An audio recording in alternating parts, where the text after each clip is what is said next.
Hello, and welcome to another episode of Boundless Body Radio. I'm your host, Casey Ruff, and today we have another amazing guest to reintroduce to you now. Dr. Josh Wageman is a returning guest on our show. Be sure to check out his first appearance on episode 869 of Boundless Body Radio. Josh Wageman is a clinical lipid specialist with multiple doctoral degrees who formerly practiced in endocrinology. His PhD work focused on cholesterol disturbances in Alzheimer's disease, and although he has a doctorate in physical therapy, he is best known for his role in teaching lipid physiology. He serves as an adjunct professor at several medical programs, and his goal is to help people not have heart attacks, strokes, and dementia by explaining complicated biochemical concepts in a relatable way.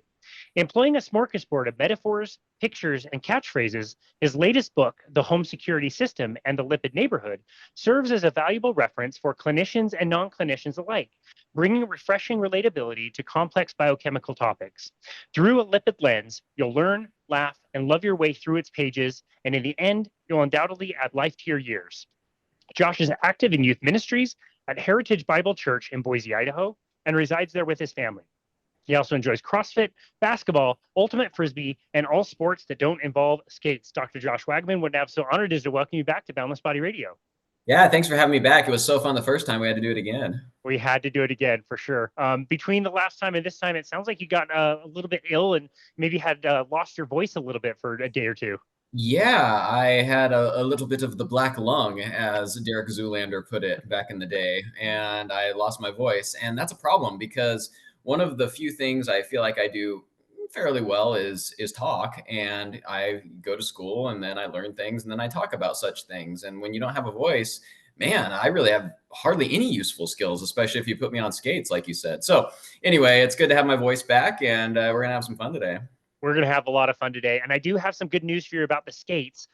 We talked the last time that we don't do any kind of sport that involves skates. But today, the day of this recording right now, my boys, my team, the Utah Mammoth, are actually playing a preseason game in your neighborhood in Boise, Idaho. They've got a game up there where they're playing the Los Angeles Kings in the Idaho Steelheads arena. So if you want to go watch some amazing NHL hockey, you can at least go do that. Oh, no way. That's awesome. Those Steelheads games are really fun. And, they throw the fish on the ice and stuff. And so, no, that's a good time. And I coach cross country, so I try to stay on my feet whenever possible. But I love watching hockey. It's a super great sport. It's cool. Like looking at pictures of that arena with the open concourse, like in the middle, Yeah. it looks like a really intimate and cool arena. I've never been there, but it looks amazing. It's super fun place to go to. And I take my daughter there sometimes too with her school, and she even likes it. And so it's pretty cool. Yeah, that's awesome. Well, cool, man. I'm so excited to have you back on. We kind of ended the conversation last time saying, what a flyby it was. We covered so many different topics and hit so many different things in your book, and there's still so much we can get into. So I really appreciate you taking the time to come back on today. Remind the audience at least the part about you and becoming more interested in lipids themselves. Yeah, so I have had the privilege of having many opportunities, and I actually initially got my doctorate in physical therapy, and I got super sick. Long story short, got interested in biochemistry, went back to the Yale School of Medicine, practiced as a physician assistant for a few years, and I had a patient cancel, and I'm always reading stuff, and I read this article that was titled Basics of Lipids and Lipoproteins. Just this obnoxiously condescending title. It was supposed to be a rudimentary review of lipid physiology and cholesterol homeostasis. I'm like, oh, okay, whatever. I'm pretty good at biochem. How hard can this be?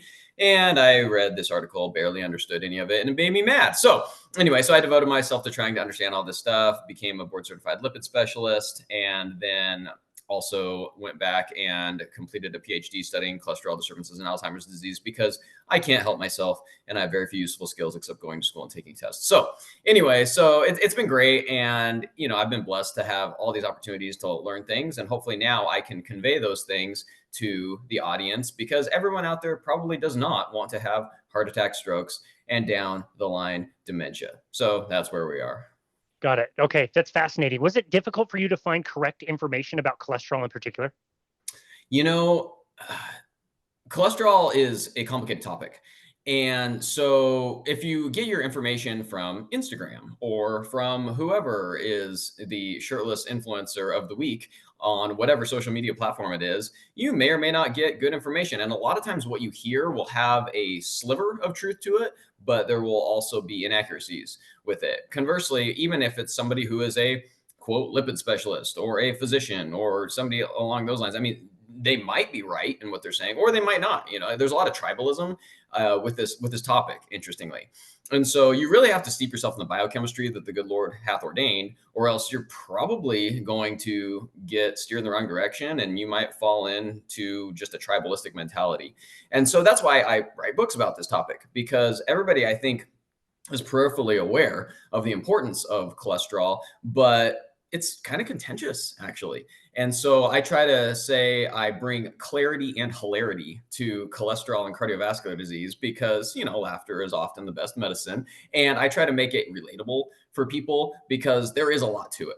And I have invested myself in a lot of literature to understand really what's going on there in the body when it comes to lipid trafficking and cholesterol homeostasis. And I want people to understand it in a way that we can still be friends, because if it gets really, really super complicated and esoteric, then people just don't want to hang out with you. And I really need friends because I have very few useful skills in the world. So that's what I try to do when I write these books and have conversations about it. Yeah, no, that's fantastic. It's so funny that we talk so much about cholesterol, and you and I even did this on our last episode. We hardly even got to talk about like what cholesterol even is. It's so often skipped, and I think like, even if you ask most doctors that simple question, like, okay, you're telling me that this is cholesterol, it's in a range, it needs to be lowered, I need to take a medication. I would assume very few doctors would be able to even respond to the question like, what is cholesterol? And you wrote an entire chapter on that. So maybe we could Yeah, go all the way back to the beginning and say like sure. what even is cholesterol? Yeah, and so and this is really important because, you know, cholesterol is a lipid, it is a fat, it is a 27 carbon molecule that is a ubiquitous component of cell membranes and a host of physiologic processes in our body. And so really what we have to understand is cholesterol, there is no good cholesterol, bad cholesterol. It's just a matter of where it's at, what kind of lipoprotein it's at, and where it's going. That dictates whether or not this could be bad or whether this could be good. But like I said, a lack of cholesterol is incompatible with life. And that's why every nucleated cell in your body synthesizes its own cholesterol. It is very, very tightly regulated. And what we see on a blood panel is only about 10% of your total body cholesterol. And so whatever you see, say, you know, it says, oh, my total cholesterol is 220 and my LDL cholesterol is 130. Okay, that's a very, very small percentage of total body cholesterol. And as we're going to get into later today, 20 to 25% of your total body cholesterol is in the brain. And so what we see on a blood panel is just what's being circulated in lipoproteins. And so the reason why we need lipoproteins, which would be LDL particles, VLDL particles, IDL particles, HDL particles, the reason why we need lipoproteins is because our blood is mostly water and water and fat don't mix. And so we need water soluble lipid transportation vehicles in order to transport fats throughout our bloodstream. And the primary purpose of lipoproteins, particularly the ApoB lipoproteins, which would be VLDL, IDL, LDL particles, LP little a is a little different. We can talk about that later if we want. But is to deliver triglycerides, a few phospholipids, a few fat soluble vitamins to target tissues, and then go home at the end of the day.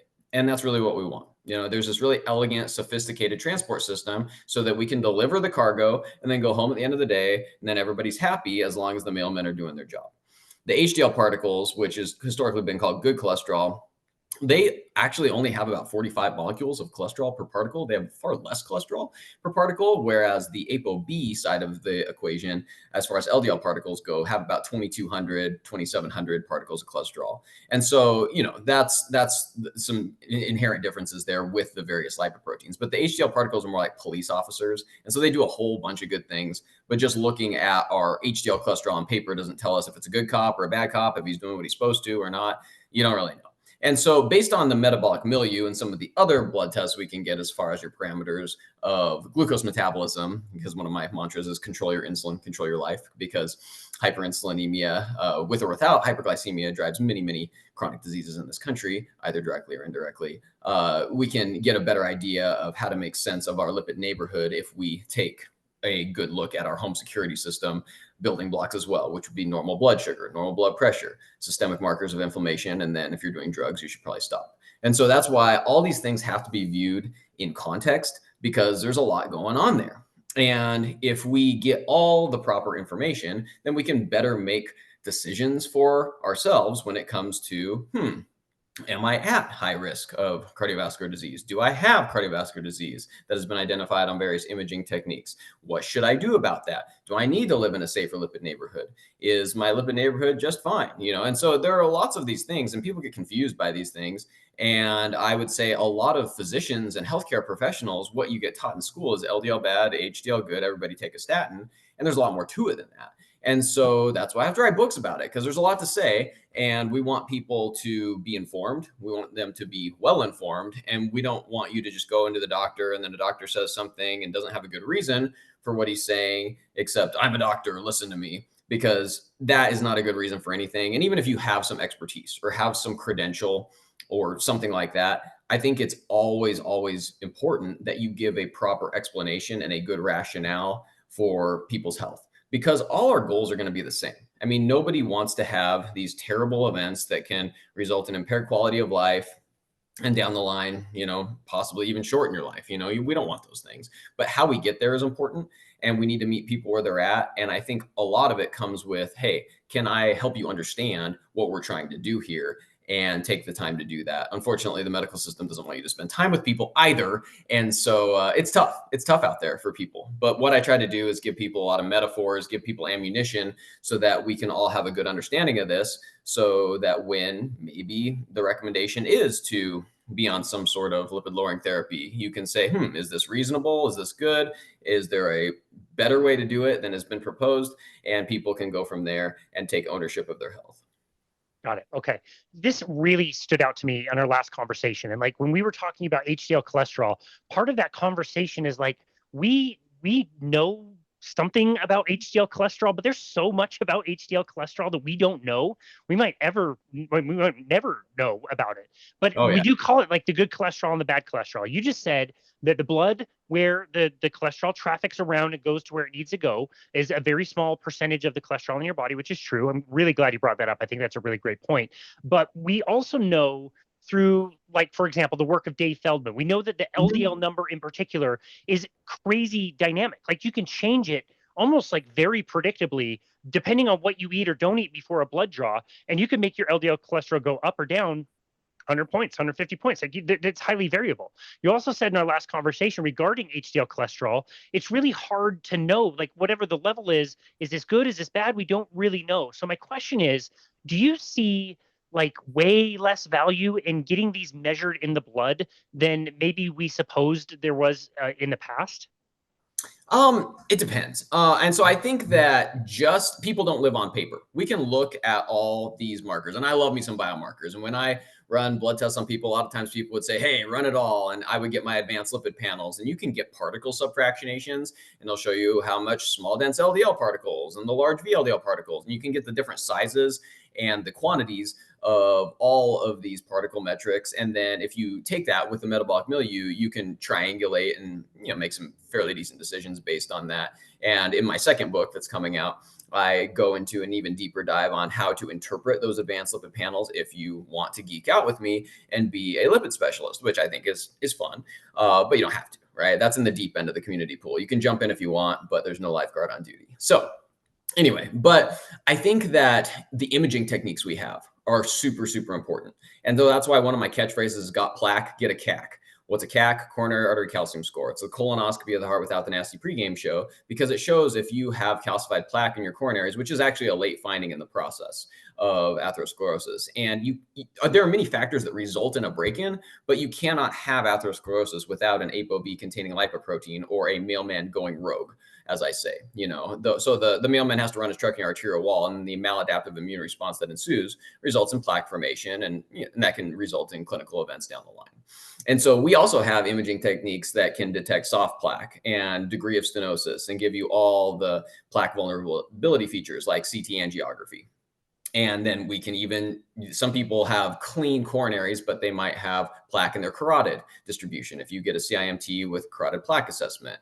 actually 44% of the time from the PISA study, atherosclerosis starts in the iliofemoral arteries. So you can do iliofemoral ultrasounds. Now, do we need to be doing all those things? Well, I don't think so. But but we have options and we have ways to demonstrate disease that is occurring, and we can try to get ahead of the game when it comes to atherosclerosis with our imaging techniques. That said, there are plenty of people who you would look at their lipid panel and you'd be like, oh, your LDL cholesterol looks good, and yet they have coronary disease. In the Miami Heart Study, 13.2% of people with an LDL cholesterol less than 70 had plaque in their coronaries. So, their lipid neighborhood obviously wasn't safe enough. Now, why did they get broken into? Probably insulin resistance, hypertension. Maybe they had the felon of the lipid neighborhood, LP-little-a, diabetes, all these things that contribute to a break-in, right? And so, it all depends. The context dictates whether or not your mailmen are probably doing what they're going to do in the right way. Because the thing that is often used, and this is one of my issues, is people will say plaque years, pack year, and they'll relate it to like pack years of smoking. Well, here's the thing: even if you smoke a little bit, is that ever good for your physiology? Is this giving you some sort of benefit physiologically? No. And then are there people who smoke forever and never get lung cancer? Sure. My great grandmother smoked like a chimney her whole life and then lived to be like 94 or something and never got lung cancer. I mean, okay. Now, was that good for her? Well, no, but that's not license for you to go be like, well, she did it, so I'm going to do that. I mean, come on.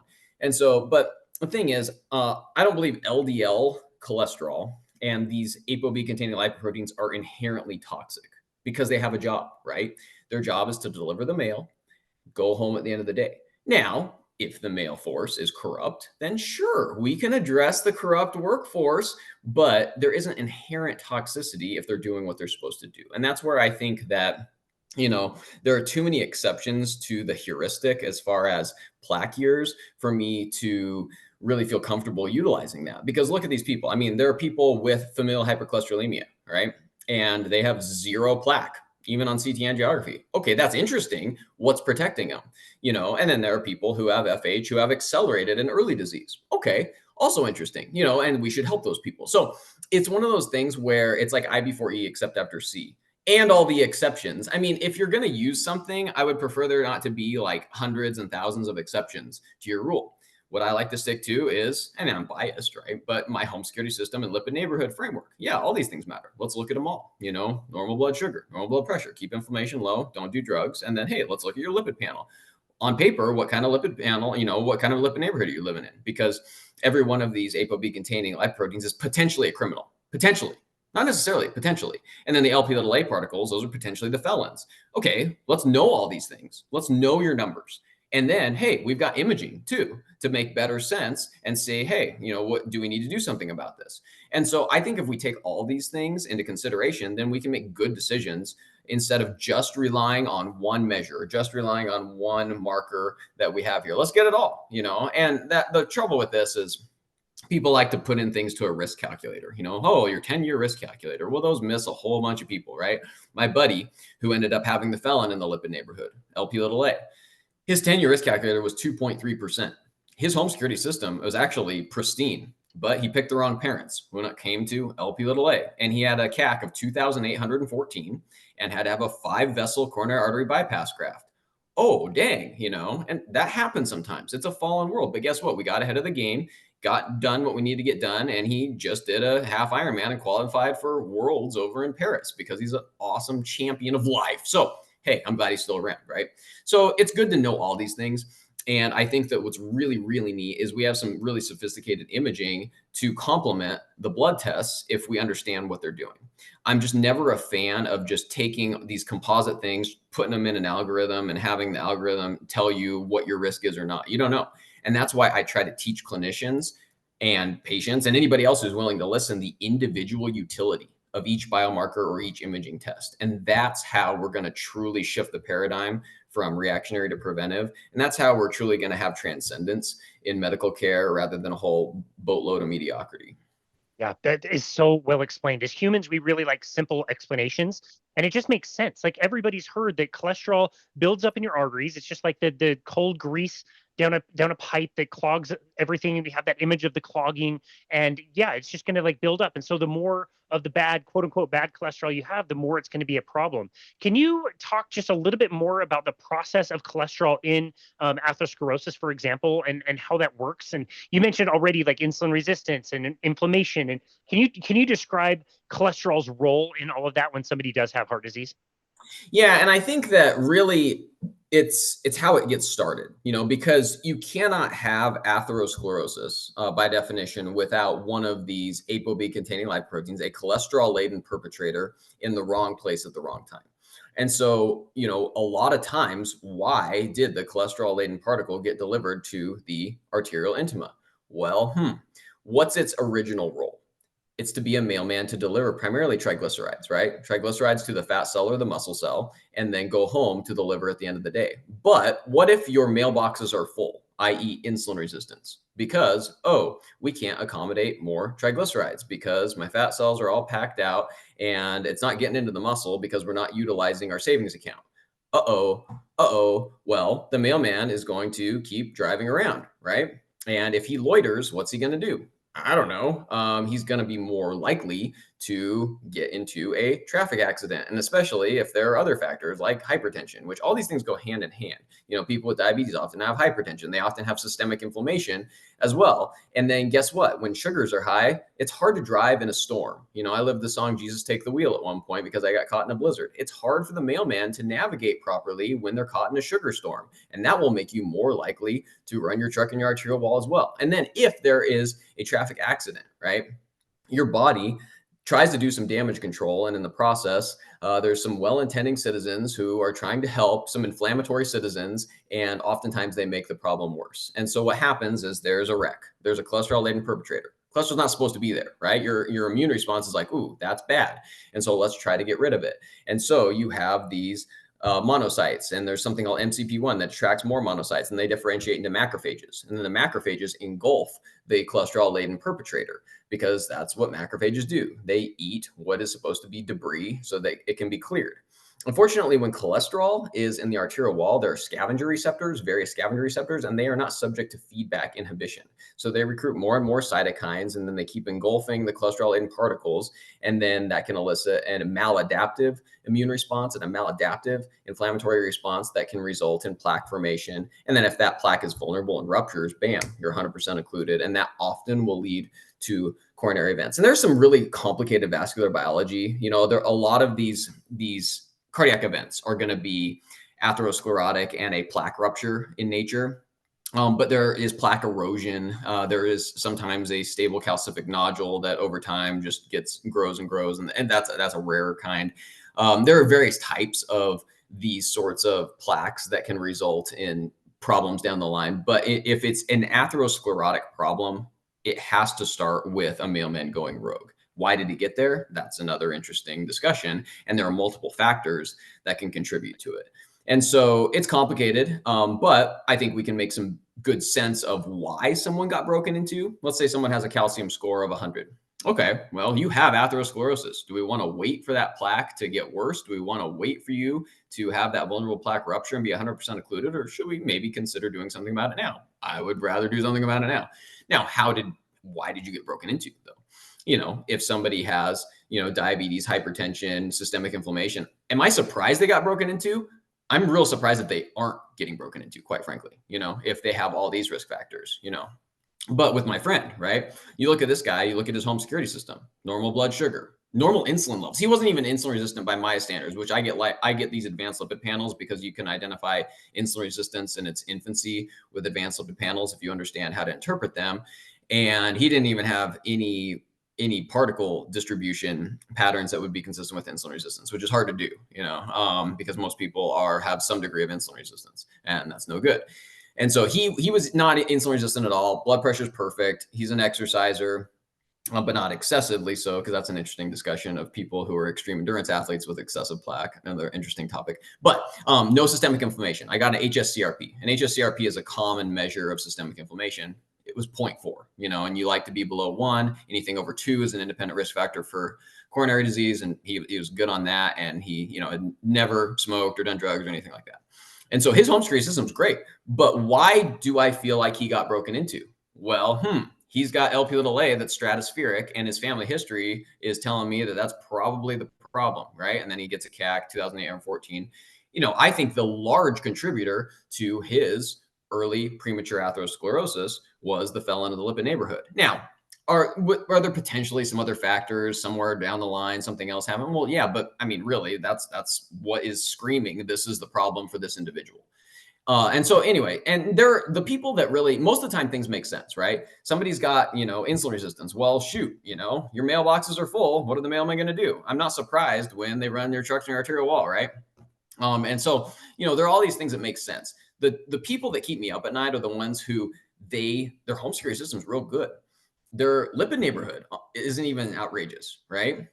And they have this terrible family history, and they themselves, have early plaque deposition. Why? Those are and that doesn't happen very often, but those are the people that I'm like, okay, we need to get your genome sequence so we can learn some stuff about these people who aren't making any sense to me.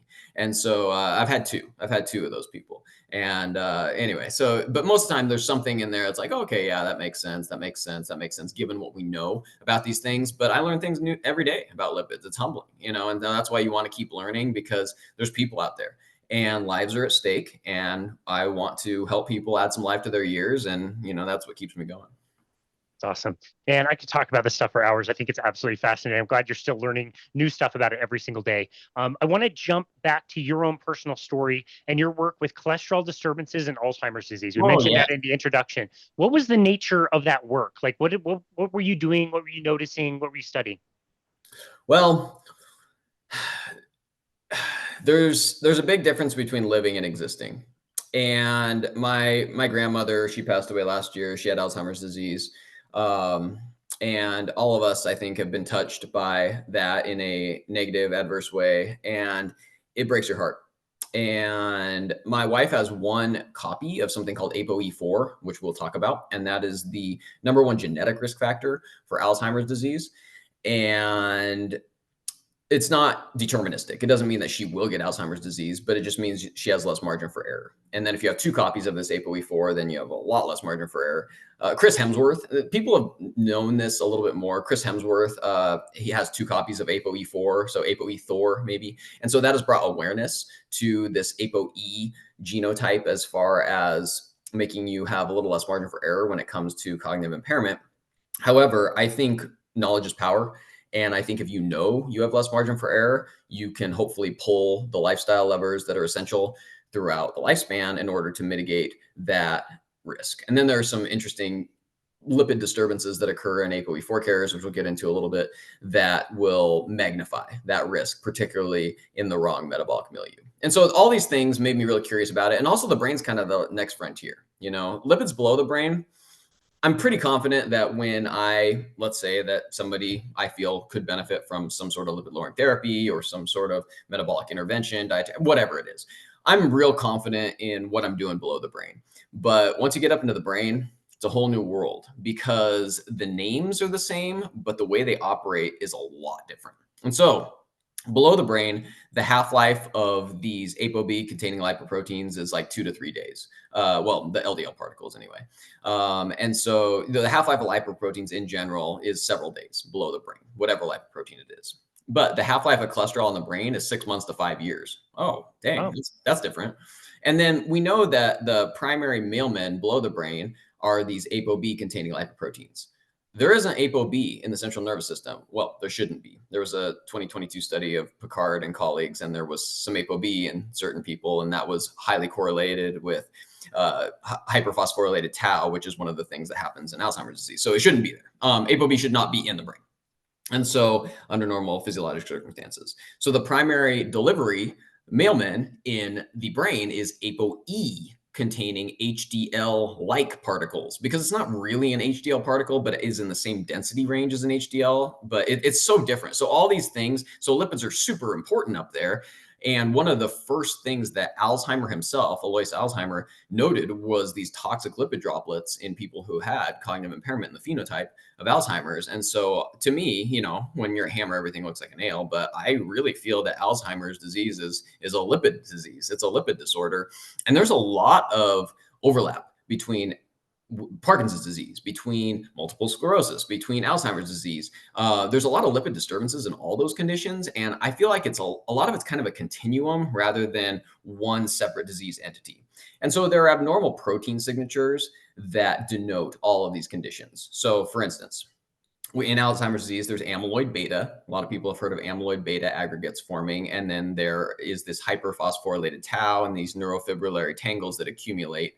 And then in Parkinson's disease, that's called an alpha-synucleinopathy because there's this abnormal protein aggregates of alpha-synuclein that shouldn't be there. And then, there are all these protein signatures that occur. And Parkinson's, the damage is in the basal ganglia, and there are problems with dopamine production from the substantia nigra there. And so there's unique characteristics of all these neurodegenerative conditions, but there's a lot of overlap. There's a lot of people with Parkinson's disease that also have amyloid beta deposition and neurofibrillary tangles, and there's a lot of overlap there. And there's some really interesting and terrible like pediatric diseases. There's something called Niemann-Pick C disease, which is called childhood Alzheimer's. What is it? It's a lipid disorder, because basically there's this intracellular cholesterol relay between these proteins called Niemann-Pick C2 and Niemann-Pick C1, and they can't do the handoff properly. And so when you lose the race and you can't get the cholesterol where it needs to go, it accumulates, and then you get this horrible, early neurodegeneration. So there's all these interesting, terrible conditions that we can kind of learn from when we start talking about neurodegenerative disease as well. But that said, so I start getting into the weeds on this. I got in the weeds a little bit, and then I got in the weeds a little further. Then I'm like, oh shoot, I better just, it was just crazy. And so I was like, wow, there's so much up here. And since there's a big difference between living and existing, I was like, this is worth investing my time and my bandwidth into. So I'm going to backtrack after rambling there for a minute and basically say, in general, what's good for the heart is good for the brain. In general, there are some real unique characteristics when it comes to lipids in the brain, and we'll go through those. But in general, what's good for the heart is good for the brain. So midlife obesity, right? Nobody's ever like, my New Year's resolution is to be more obese this year. No, midlife obesity, you have about a 4-fold risk of Alzheimer's disease. Okay, diabetes, 56% increased risk of Alzheimer's disease. And glucose utilization across the lifespan is very important in the brain, okay? And so can the brain use ketones? Yes. Can the brain use glucose-derived lactate? Yes. But is glucose a pretty precious commodity for the neurons to use efficiently? Yes. Now, one of the things that rankles me, because I have to get on my soapbox on this, is people will say, oh, we need to eat 120, 130 grams of carbs a day because that's what the brain needs. That's actually true that the brain uses about that much, okay? But guess what? Gluconeogenesis, baby. And so what does your liver do? Yes, glucose is a precious commodity. And so your liver creates glucose, and your liver creates about 171 to 220 grams of glucose a day, depending on what you read. So basically the liver will satisfy those requirements. Okay. If you fast for a few days, your blood sugar levels out at 60 and you're still able to think. Why? Because your liver pulls through. And then if in an extended fast, your kidney actually does too. So there's a larger contribution from kidney gluconeogenesis the longer you fast. Okay, well, here's the thing. Okay, it's not in your best interest to die, and you got to keep going. And guess what? The GLUT1 transporter, which is how glucose gets across the blood-brain barrier, is passive. It's insulin independent. You don't need insulin in order for that to cross the blood-brain barrier. So you're going to be okay, basically. If you don't get your 130 grams of carbs today, you ain't going to die. And you're going to be able to think just fine. So anyway, so that's my little soapbox there. Yes, you need glucose, but do you need it from your diet in order to think straight?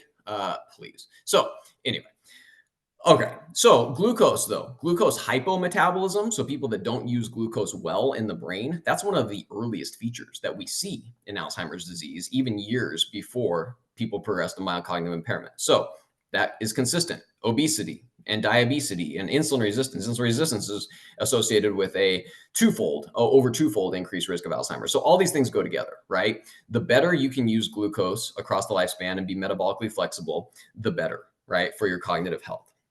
Additionally, people who have coronary disease in midlife have a 29% increased risk of Alzheimer's disease. And those with the highest CAC scores in the MESA consortium had the highest incidence of dementia as well. So look at all this. Okay, we've got diabetes, insulin resistance, all these things that we know are not good, and we've got established coronary disease. Those are increased risk factors for Alzheimer's. Okay, conversely, those with the highest cardiorespiratory fitness, lowest incidence of dementia. Anytime that exercise is the answer, I'm actually feeling really good about life, no matter what the question is, right? And so, highest cardiorespiratory fitness, lowest incidence of dementia. Exercise itself is associated with a 45% decrease in Alzheimer's disease. And there's some interesting other lifestyle things like sauna. There's some really interesting studies over from Finland where, people who do the most sauna bathing a week end up with like 65% decreased risk of Alzheimer's disease. And a lot of the positive things that happen via heat shock proteins are similar mechanistically to some of the positive things that occur with exercise.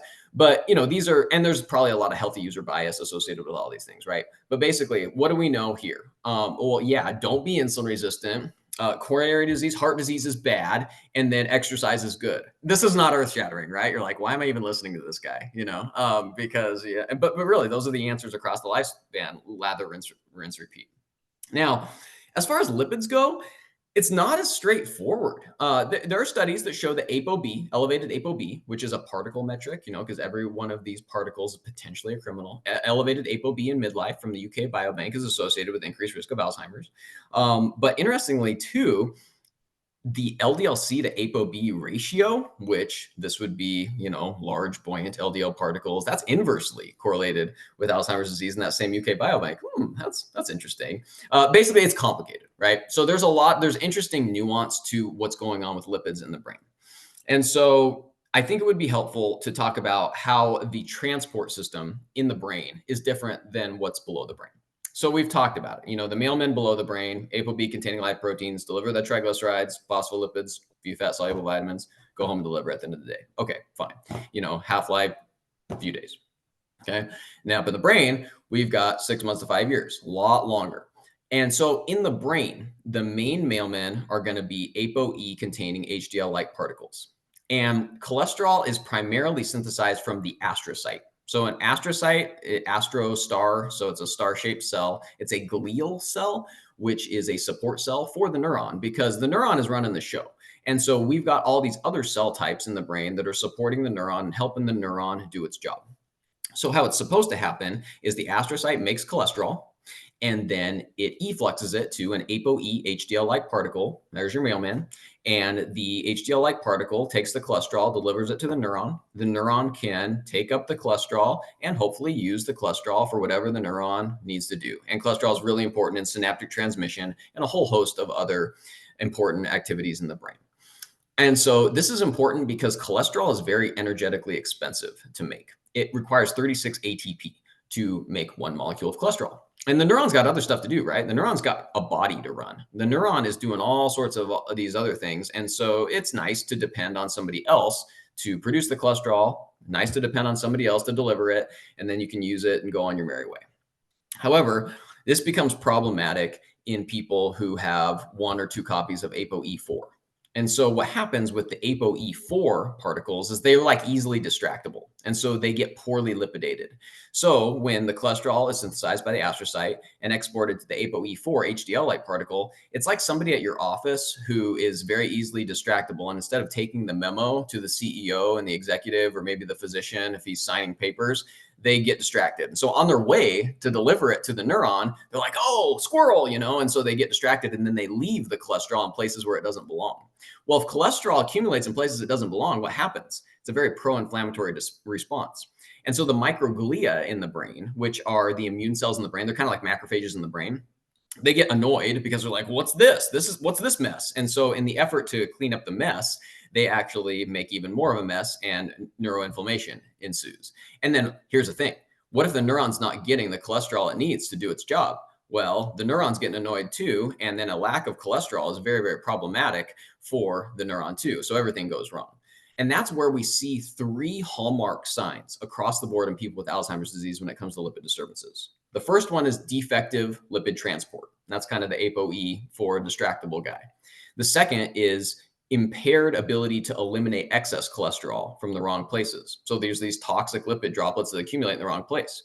Unfortunately, that negatively feeds back on cholesterol synthesis. And so you see decreased cholesterol synthesis across the board in people with Alzheimer's disease. And so that's problematic. And so those are the three big things we see: problems with transport, problems with elimination of the cholesterol where it doesn't belong, and then decreased cholesterol synthesis as well.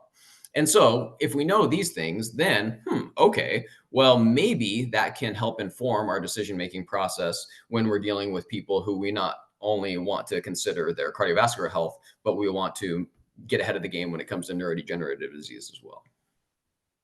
That was one of the best explanations I've ever heard about that, especially like the transport inside the brain. I was not aware of a lot of that. And going back to what you said earlier, what is good for the heart is good for the brain.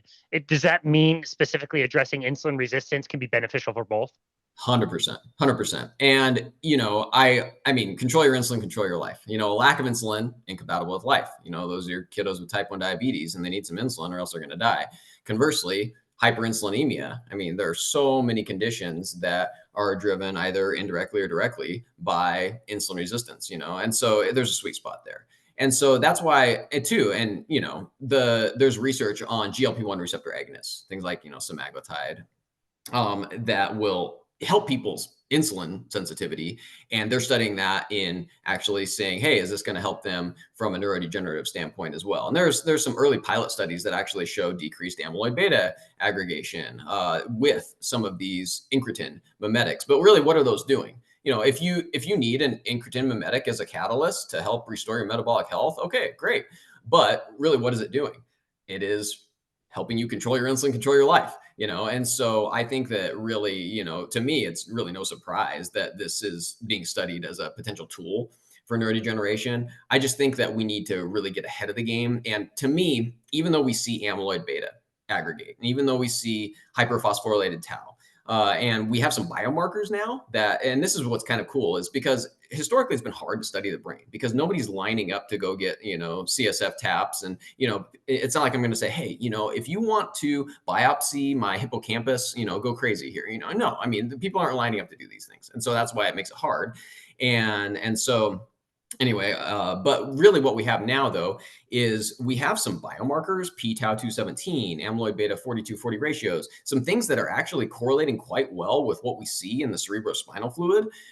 And so I think we're getting better at having blood-based biomarkers that could help us have a real precision approach to neurodegeneration, as well as knowing what your ApoE genotype is, because that can help inform our decision-making process. And then there's one other biomarker that I think is intriguing when it comes to cholesterol synthesis, and that's the biomarker desmosterol.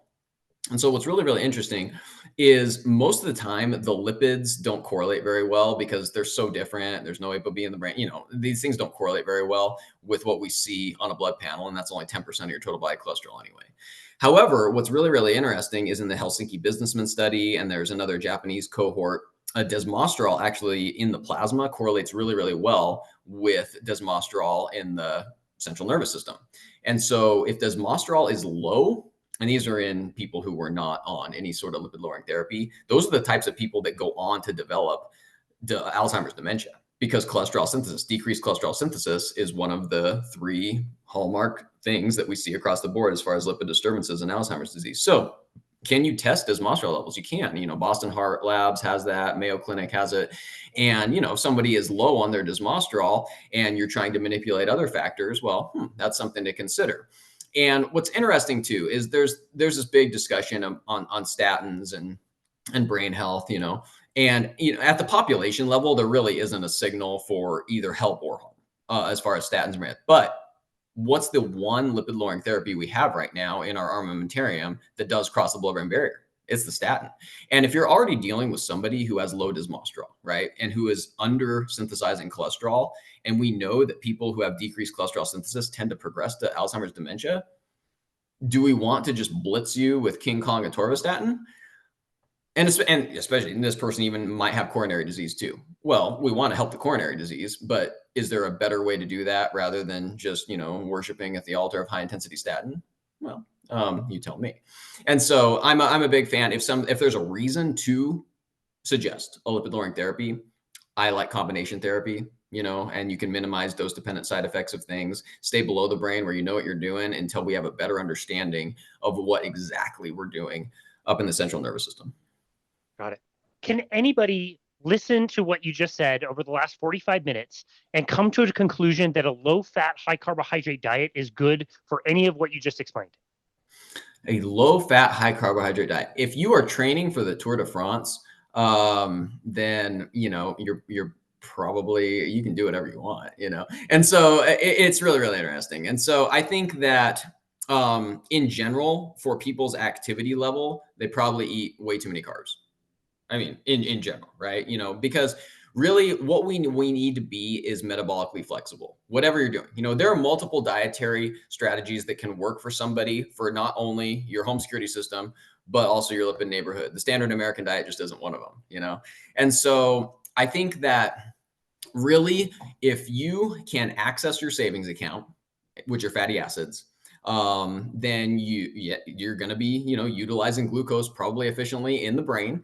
And if you need the dollar bills, which are glucose, you're going to be able to grab them when you need them, which would be higher intensity activity requiring glycolysis, And so the thing is, I think most people are just over reliant on dollar bills, which would be glucose, and they don't access their fatty acid savings account.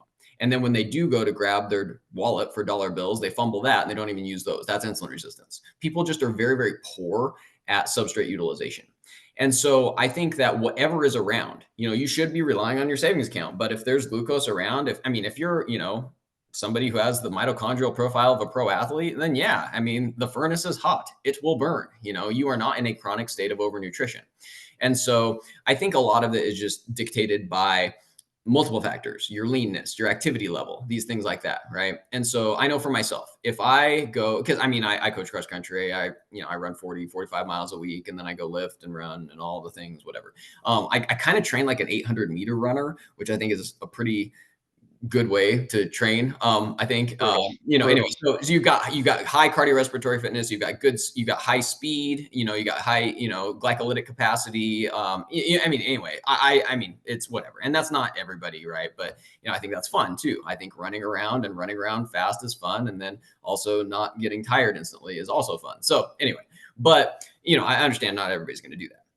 However, I know that, hey, if I am going to go hop into a CrossFit class, or if I'm going to do, hard 300-meter repeats, and I haven't had any sort of, fruit or something all day, or some sort of, if I'm glycogen depleted, oh, I suck big time. Why? Because it's, the energy requirement. I actually need some glucose on board because I can't just rely on, I don't have time to go to the ATM to access my savings account when the intensity is that high, right?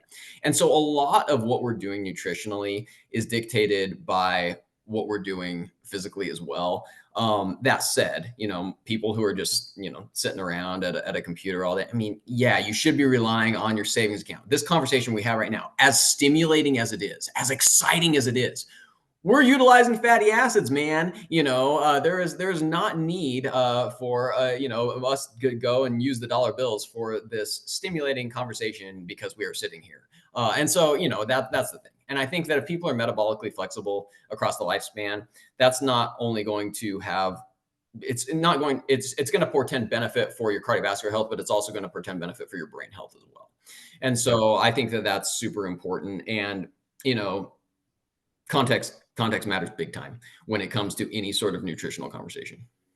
Yep. No, I love that, man. We promote, carnivore diets and ketogenic diets and low carb, however you want to define it. And you just said it perfectly. Like there's an amount that's appropriate for you. You may not fit in the category of somebody that needs a strict keto diet or whatever. Like you as an example is a great example. Like you are very active. You need a little bit more. You're still very insulin sensitive, taking on probably more carbohydrate than I do because you've got such a high activity level. Oh, it's yeah. funny too.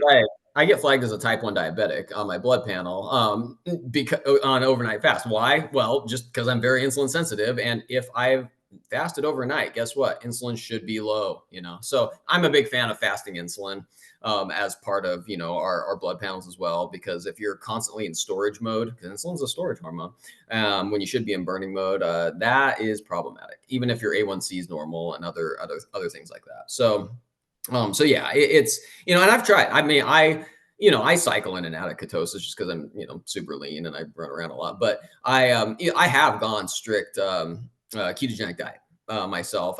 Because I mess around with stuff. I like to do N of 1 experiments, and I'm all right. I don't feel quite as good, especially when I try to do the fun stuff, and that's fine. And I'm a big prioritized performance guy. Even though I'm well past my prime, I still like to try to throw down though on the kids. When the time calls for it. Good. Good for you. That's great. It's funny you mentioned the Tour de France athletes, and yes, they do. A lot of them eat a very, very high carbohydrate diet, especially when they're in competition. Some of them have switched over to doing low carb at different times of the year as they're Mhm. building their base. And all of them now take exogenous ketones during their big races as well. So creates a very interesting physiological state where you're eating lots of carbohydrates and taking on extra ketones, but providing just endless amounts Yeah, of energy yeah. in different forms. Kind of Yeah, interesting. no, and that's that metabolic flexibility, right? And what's really crazy is the sickest people in the world, type 2 diabetes, and then the most fit mitochondrial people in the world, like Tour de France athletes, they also have these lipid droplets. But the people with the Tour de France athletes are able to access that lipid and use it as even extra fuel, whereas the people with diabetes haven't accessed any fuel of any kind for years. So it's really, really interesting the parallels between the fittest of the fit and the illest of the ill. And a lot of it is the same pieces are in place. It's just a matter of, are you using it? And the fate of whatever you're ingesting, right? Glucose, right? Well, the fate of what happens to the glucose matters a lot more than the glucose itself, right? And so I think that, just utilization of the substrate. There's the substrate, you've got it, but how are you using it? And that's going to dictate whether or not this is good or bad or somewhere else. And, all these things, it requires context, and it's not a binary discussion, which is why it's hard and people give up, just like lipids. People want this to be good and this to be bad, and, the computer to tell you what to do. Well, no, but hey, we get to think about it. We get to explore these things. And isn't it fun? Oh, I think it is. So anyway, it's kind of cool. I love that.